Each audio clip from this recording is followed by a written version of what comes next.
Okay, hello and welcome to another session of our router configuration via ENSP.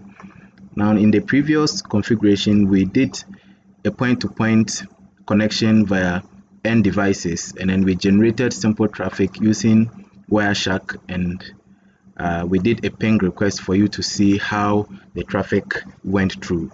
In today's lecture, we will be seeing how to do the same configuration using routers rather than the computers where we assigned the IP addresses in this particular scenario.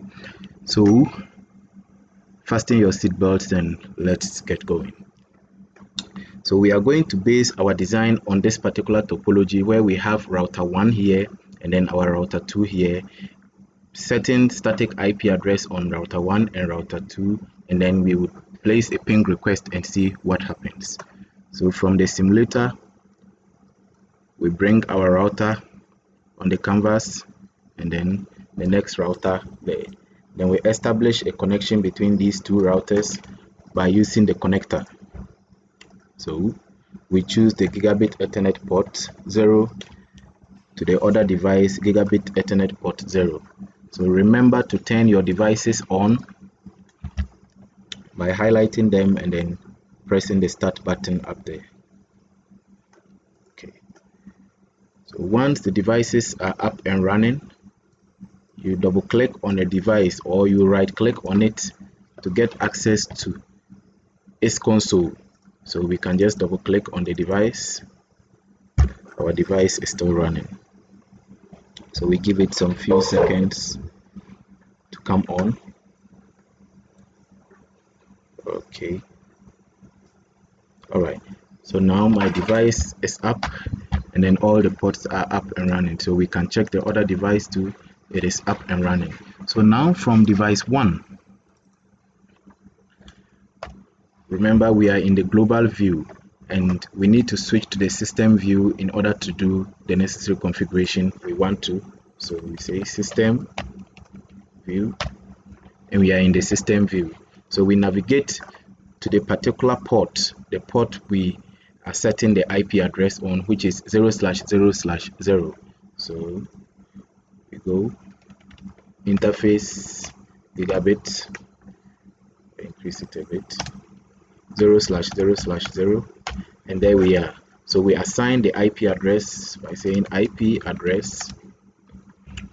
We are going to use this set of IP address for it, but ours will be 10.0.13.1 for router 1. So we say 10.0.13.1 for router 1 and then space. So we define the subnet mask for it. We want it to be a 24-bit, which is a class C subnet mask. Once this is done, our IP address is added. So we can say display IP, so display IP interface brief.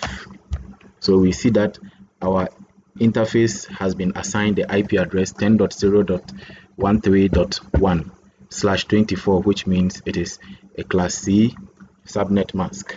So we are done with this router and then we go to the next router. We double click on it and then system-view. So we are in the global view of this particular router too. Then we want to navigate to the interface, which is interface. Remember, you can use the tab key to complete a command once you start typing it, 0/0/0. Then we set IP address 10.0.13.2, then the subnet mask of 24. So once this is done, we have succeeded in assigning the IP addresses to router 3 and router 4. In the case of the PC, we assigned it in our previous lecture and then you can see that it is assigned statically here. But with the routers, we need the commands prompt to do that. So we can also again display this to see what happened. So we assign an IP address to this particular interface. Now we can always use display this to see the very current configuration we have assigned, or to display the configuration under a specific module.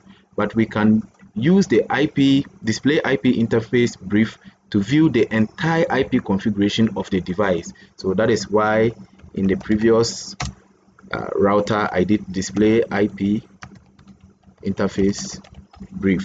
So this outlines the settings for all the cards on the router. Now that we have this done, we want to ping router 3 from router 4. So under router 4, we say ping 10.0.13.1. So what happens? We are receiving a ping reply. So there is a reply from our first router, which indicates that our connection has been established and then the traffic is going through. But let's be very sure of what we are saying by using the Wireshark. So we right click on this particular interface and then we start data capture. So once we start the data capture, we expect it to launch Wireshark. We give it some few seconds to start the Wireshark. So now I have my Wireshark up and running. Then I can repeat the command ping 10.0.13.1.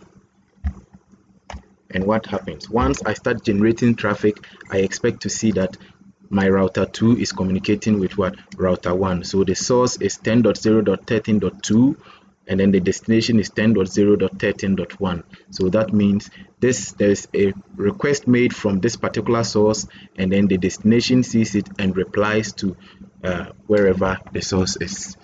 So this brings us to understanding how to set static IP addresses to our routers. Now we want to just add a quick feature.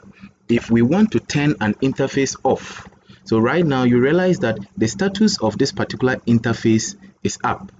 If I want to turn down this particular interface without shutting down the router or without turning off my router, I simply, remember I am still on that particular interface, so I simply say shut down. So once I say shut down, what happens? The interface goes off and then I cannot access it again. So if I should place a ping request,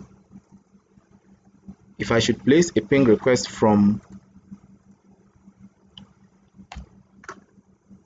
my second router, which is router 4, I'm trying to place a request from this particular router to this particular router. Now you can actually see that the link is red. That means it is down, so it can't actually communicate. So let's just repeat our command again, and what happens? We are receiving a request timed out here because our interface has been shut down. So we cannot receive a signal from this particular point because the interface has been shut down. So in order to bring the interface back up, I simply come in here and then I say undo shutdown. So once I undo the shutdown, I get that particular interface coming back up. Right. So let us check again. Right. If I issue the command again, I get the reply. Now most of you might be wondering if it actually turned off. Maybe I did something else. So we are going to turn it off again. We are going to turn off this particular interface and display IP interface brief and then see what happens. So I shut down this particular port. So once I shut down and I display, so display IP interface brief. So we expect to see the physical status of the port being down. It was up, but we realize that it is down now. So if we undo shutdown, so undo shutdown on the same interface, what happens? It tells us that the state is back up, and then if we display IP interface brief, what happens? Its status is turned back up. So thank you for watching, and I expect to see you in our next lecture. Remember to subscribe to my YouTube channel for more videos, and you can contact me via the information below. Thank you.